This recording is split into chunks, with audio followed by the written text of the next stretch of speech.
YouTube. My name's Morgan, but you might also know me as Lesbian Romance Novel on Instagram. This is my first ever sketchbook tour, and I'm going to be posting on YouTube. I've chosen one of my recently finished sketchbooks from November of 2023. This is one of my favorite sketchbooks where I also was kind of following a certain theme throughout the pages, so let me just straight up just kind of get into it. Okay, so this very first page has a certain flow to it with like a monochrome look. Personally, I use red a lot in my art, which is one of my favorites for drawing with in general. I really wanted to go for a vibe of just subjects fading into each other with this one. As you can really tell, it's not really one of my favorite pages, so to speak. There's a few details that I don't really like necessarily, but the flow of things kind of makes up for that in my opinion. So yeah, well, that's all I really have to say about this piece, so let's move on. My second page here is really where you start to see my cutout theme going on. Parts of the next page are hinting in the background. Another monochrome piece here, though, with a darker blue, which I love working with. This page, in my opinion, is a pretty nice piece with not too much going on. I don't really have much to say about it. So with that, let's move on. This third page is a little self-portrait, which I enjoy doing from time to time. This drawing includes a cutout from a little evangelical booklet that someone randomly gave to me at my job. So here we have a partial star with some clouds coming in. I actually really like having these two elements in a lot of my art as well, so I figured why not glue part of it in there. Overall, this page may seem chaotic because of the visible next pages from the cutout with some obscured words that we can check out on the next page. So page 4 is extremely chaotic. It's a little messy, but not in a bad way necessarily. I also included some of my poetry in this one, which I do somewhat often. I guess this one kind of speaks for itself, so let's move on. Okay, so page 5 is one of my favorite visual compositions in this whole sketchbook. The colors are really fun, and there's some funky patterns from there coming from the page after. It was so fun to create this little flip through within the next few pages as well. So page 6 is a part of another great visual effect. Really happy with this one. You can see the next page again here partially, which adds a really fun little theme to the whole spread here. Colors going on here as well. I love this page so much. So page 7, with these green visuals here, includes a description of a dream that I had. You could probably pause to read it if you'd like. Visually, this page doesn't have much going on outside the words, but it still has a strong part of the previous visuals with the cutouts going on. Okay, so page 8 is pretty simple with this purple elf girl vibe with some abstract visuals in the background that personally I think flow really well. Alright, so this page 9 here has a little bleeding heart plant in the forefront with some text, as you can see. There's also a silhouette behind the plant giving a mysterious little theme that I'd say is, I guess, open to interpretation. This one is another cutout as well with partial view of the next page. Page 10 here has a kind of like hot and cold look going on with another cutout. Nothing else really going on here. Not my favorite, so let's move on. Page 11 has this little melting face happening here with the red, with some blue cursive text as well. I guess you could say this has a hot and cold theme to it. I really love what's going on with these eyelashes as well. Okay, so page 12 has a very viscerally frightened face here. Her hair is kind of fading out into the background. Love the two-tone monochrome look that's going on with her. The movement is what I like about this one. Moving on to page 13 here is just a sad puppy. I love the shading here with the pink.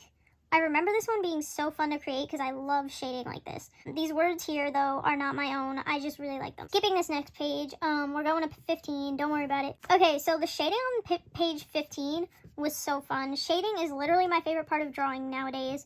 I also gave this orange face here like a faded out and obscured look to it, which is also so fun to add. These words here are also some of my poetry. Overall, this page feels so mysterious and maybe a little bit unsettling. Page 16 was another great page when it comes to shading. The colors here are really working together as well.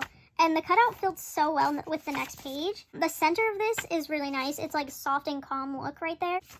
Page 17 here is definitely creepy, but in a pretty cool way, I think. The pinks and reds are really working with the purple in this abstract type of look. The flow of this one is all over the place, but in the best way possible. Okay, so page 18 is such a deep green right here. The flow of the hair mixed with the font is the main event going on here. I was also kind of mad when I made this, which is probably really obvious because of the words and the heaviness of the colored pencil. So yeah, let's move on. Page 19 is mixed in with this cutout again. This shape here is so gooey and it was so fun to color. I guess I'll just consider page 19 and 20 a part of the same piece because they, you know, kind of go together pretty well. So let's move on to 21. This page is so simple yet effective. Like the gooey shape going on is bold, as well with this peachy face here on the side. Another really fun shading project with this one. The orange and pink really complete each other. Okay, so page 22 is a very like punk looking piece with an exciting blue and pink combo with the black contrasting it. The cutout from the next page really brings this together too. I like the flow of things. So page 23 has a very calm looking expression on this face, but also includes a sense of like paranoia and uneasiness with this poetry here on the side. The abstract shapes on this one are a great segue into this eye on the next page too. Okay, so page 24 here is just another self-portrait in green. Page 25 has some nice textures going on with the shading. By now you know how much I love some good shading. This is loosely based on Laura Palmer from Twin Peaks writing in her diary. Shout out to David Lynch. Page 26 is another elf girl vibe we got going on with the little stars in her hair. Very simple, yet effective. Page 27 and 28 are two different themes that come together. Garmonbozia is a word for pain and suffering, which is also another Twin Peaks reference. And then we have my childhood home up in flames on this page right here. It speaks for itself. Page 29 here contains a tattoo design on the left and a portal, or I guess you could say window, on the right. I really like the concept of portals. They're a somewhat large theme for some of my art, so you'd probably see that a lot more in my recent stuff. Page 30 here has some very flowy hair texture going on. The thing about this, though, is that I don't really like drawing hair. It's not really a strength for me, I guess you could say, but this page came out with a nice texture overall. The shading on the face brings another good texture. It's just all blending in very well. Page 31 here is kind of an unfinished concept, but it looks cooler than I originally thought it did. The teeth here are inspired by some of my favorite 80s vampire prosthetics from the movies. Page 32 is a little experiment with perspective here. Hands are usually very hard or very enjoyable for me to draw. Nothing in between. This came out just right, luckily. I really like this one. Page 33 was such a challenge for me. I am so bad at drawing dragons. I've been obsessed with them ever since I was a kid, but never good at drawing them. Never. I'd say this one is kind of mediocre, but pretty good considering my past attempts. I love drawing swords and sharp things also too, which came out a lot better than the dragon. Okay, so page 34 is kind of a random composition. I used a light reference for the anatomy from a marble statue for this. The curls in the hair were really fun to draw for me.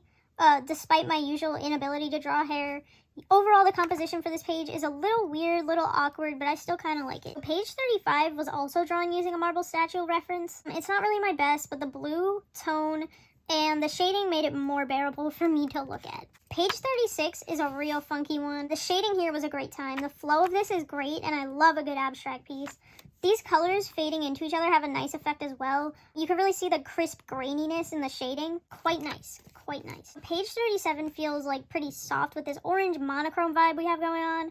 The shading was great for the depth of facial features here, in my opinion. I enjoy this concept of a little window with a huge lady outside as well. I originally, when I was drawing this, it was meant to be a tattoo. It never became one, but who knows. Okay, so page 38 was another one that was inspired by an 80s vampire movie. The teeth are purposefully jagged and in parts of the mouth or gums that are usually not where teeth are placed. The cross in this eye here is also a subtle reference to vampire lore as well. Maybe not subtle at all, actually, to those who enjoy vampire media. Page 39 is one of my favorites, and this features more of my poetry, which you can pause to read. The face on the left side is giving this fading movement effect with this bright pop of pink. You can probably tell by now I really like bright colors, always use them. Page 40 has some more vampire stuff. I'm also pretty sure this one was drawn in a moving car, which I do every so often. The pattern on this is a really gooey one. The faces are drawn without a reference, so they give more of a semi-realistic look here. Overall, this is one of my favorite pages. So page 41 here has some nice crispy shading. I really enjoyed this one for that reason. The font was also really fun to create, and I was experimenting with faces from different angles for some variety here. As you could tell, I draw a lot of faces, so I wanted to switch up the perspective with this one. So yeah, that concludes my sketchbook tour. Thank you if you watched this to the end. I hope it was somewhat enjoyable. I know it was a little awkward, but I'm working on it. If you want to see more of these, you can subscribe if you'd like. Depending on how this video goes, I might post another sketchbook tour with maybe some of my older, somewhat recent sketchbooks. If you like my art, you can also follow me on Instagram at Lesbian Romance Novel to see not only my drawings, but some crochet projects of mine. Again, thanks for watching, and I will hopefully see you guys next time.